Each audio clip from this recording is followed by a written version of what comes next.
Hello, and thank you for joining us on this episode of Haunted Locations. I'm Mallory, and I'll be your guide as we explore this haunted location.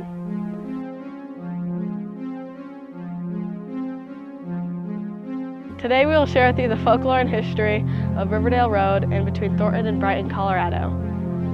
Today we have with us two eyewitnesses to some of the strange happenings that have happened here at Riverdale. So let's begin. Today we are here with Joseph Milnes and Angela Romero, and they have been here and seen some strange things happen. So can you guys just tell us what made you come here at first? Well, back in 2007, it was my senior year of high school. It was rumor around the school that, and among my friends, that this whole road was haunted, and there was stories of a lady in a white dress that you could see if you drove by at night, and like stories of like people getting in really bad car accidents on the road, and just overall hauntings in general, just weird stuff, lots of rumors.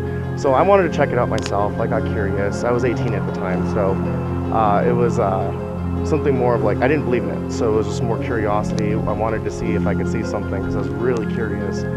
And that's when that year I was working with at Sonic with her, Angela, and we used to get off late, and I told her about it, and we started having experiences here. And then we finally came here together one time, and we had our initial actual experience with the entity that revealed itself to us. How many times have you guys came out here? We've been here numerous times. I'd say at least over 20, both individually and with friends and family and stuff. Only a handful of times that we've been here have we seen it manifest itself in shadow form, running across the fields really fast, disappearing in a flash of light, or running through the fields where you can't see it, but you can see it, and you can see it moving in between trees and stuff, and or the initial time when we had seen it reveal itself full on as a person. So I would definitely say quite a numerous amount of times, and yeah, very familiar with this place. The 11-mile stretch of winding Riverdale Road in between Thornton and Brighton, Colorado is known to local tales as haunted by almost every supernatural being imaginable.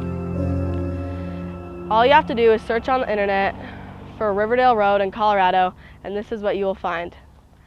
A ghostly white lady, phantom joggers, demons, talking animals, devil worshippers, witch hangings, and even the gates of hell. If this is true, Riverdale Road is one of the most haunted places out there. With so many stories about this road, we'll focus on one, the gates of hell. The gates of hell have been reported all over the world, including right here in Adams County. Local reports put the gates of hell at the northern end of Riverdale Road, where it gets distinctly more hilly. The hills apparently surround the building where local teens say is the gates of hell.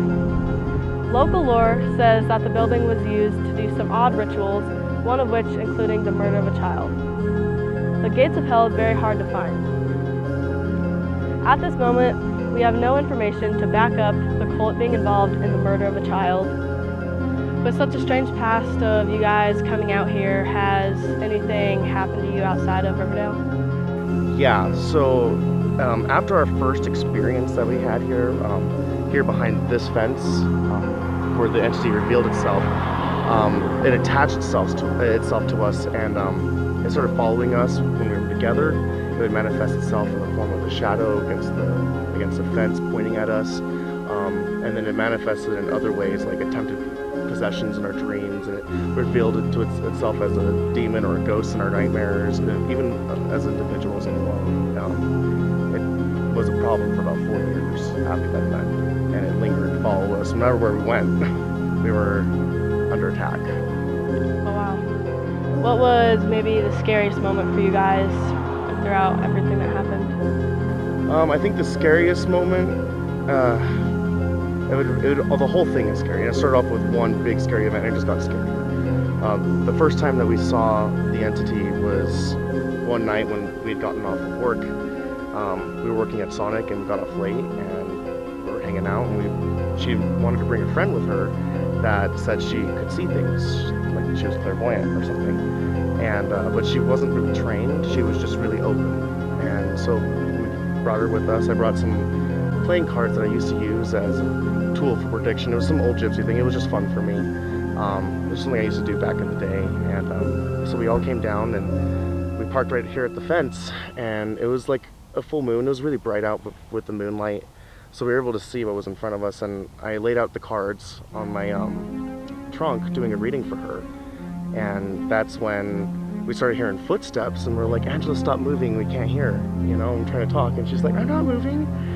And we were like, okay, whoa, stop, and then we all stopped, stood still, and in that gravel right there, we heard footsteps walking towards us, kind of slowly, but it was like crunch, crunch, and we heard it coming closer to us, and so we freaked out, and we got into my car, and my car wouldn't start immediately. It was like a scene from a scary movie, and we couldn't just get it to start up right away. And we started hearing this roar around the car, like something was circling around us, like a whoosh, and I felt like there was like things touching the car, and like it was shaking a little bit. There's little rocks dinking at us, and Angela, and our friend April were getting really freaked out. April freaked out first in the back seat, and then for me and the girl saw it together. April, Angela was so scared, she was like praying in her hands, like just saying, let it go away, let it go away. And I said, I'm not scared. And I turned on my headlights, and there was a man standing behind the fence, and he had a white top hat and a white suit like what I'm wearing, but it was just white. And he had a blurry face, you couldn't see his face. And he was staring, he was right in front of me, staring right at me behind the fence. And at Ariel too, because she was right behind me, and he like turned to the right completely and disappeared. And me and April were like, oh my God, we were so shocked. I had never seen anything like that before in my life. And so that's when we were like, okay, we gotta go. And my car turned on, and we were able to dip out. And then on the drive back home, we could see this purple tint on our hands. It was sunrise, and we could see this purple tint, and it wouldn't go away for at least an hour. And we were able to finally get up to the end of the street and get to the gas station to get gas and just kind of collect ourselves. And there were handprints all over my windows and my car, like little handprints, large handprints. And after that, it got progressively worse, where it manifested again as the shadow against the fence when we and her were hanging out over by my mom's house. And it was the man in the hat, but in a shadow form, pointing at us, like telling something to go our way. And we got this really eerie feeling, this really creeped out feeling, and that's when we dipped. That's when we left that area. And it just, like I said, it got worse after that. We had an experience where we were at a friend's house, and this guy, we were talking about it, and some guy overheard, and he was lurking in the shadows of like the apartment complex. Was sitting there talking all creepy to us. He had this like weird tint in his eyes, and like they were like black, and he was telling us creepy things like, I've seen what you guys seen, and you'll never defeat it, and like telling us like it's gonna get you, and like I know what's out there, and like just creeping us out. And he tried to back one of our friends that was with us into like this dark corner, and that's when we caught on to what he was doing, because she started screaming. She's like, I'm not going in that corner. And we started praying, and he got more aggressive. He started getting more threatening and saying, it's gonna get you, it's following you. And we got scared, and we went and locked ourselves up in her apartment and stayed there for the whole night. And then it manifested other times when we were alone, eventually attacking us individually in our sleep. That same night was weird though too, because we were looking out over our balcony under the trees, and you could just see like a bunch of shadows just running towards us. It was crazy. And that's when he started talking more. Yeah, and so I had 2 attempted possessions. I had a destroyed relationship during that time, and that last possession attempt was the scariest because it was a very vivid dream. I felt it was very real, and in my dream I looked behind me, and there he is standing in my window staring at me, but casted as a shadow through my window. And that's when I felt like I jumped back to my body, and I was half asleep, half awake, convulsing in my bed, and I was growling. I was trying to make myself move, and I couldn't. And I was growling like I never could before, like my vocal cords went so deep, and I was shaking, and I eventually ended up passing out, dreaming, like trying to escape. And that's how I realized that was how it successfully got into me. and it attached itself to me. And later down the road, I saw deliverance through the church, and saw exorcism, and that's where I finally found some relief. So I have to say the whole thing was just one big nightmare for both of us. Just, it wasn't ending. Well, thank you guys for coming out here and joining us today. Thank you so much. Thank you. The infamous mansion, Woolport Mansion, caught on fire Friday, November 28th at approximately 1 a.m. It burnt to the ground.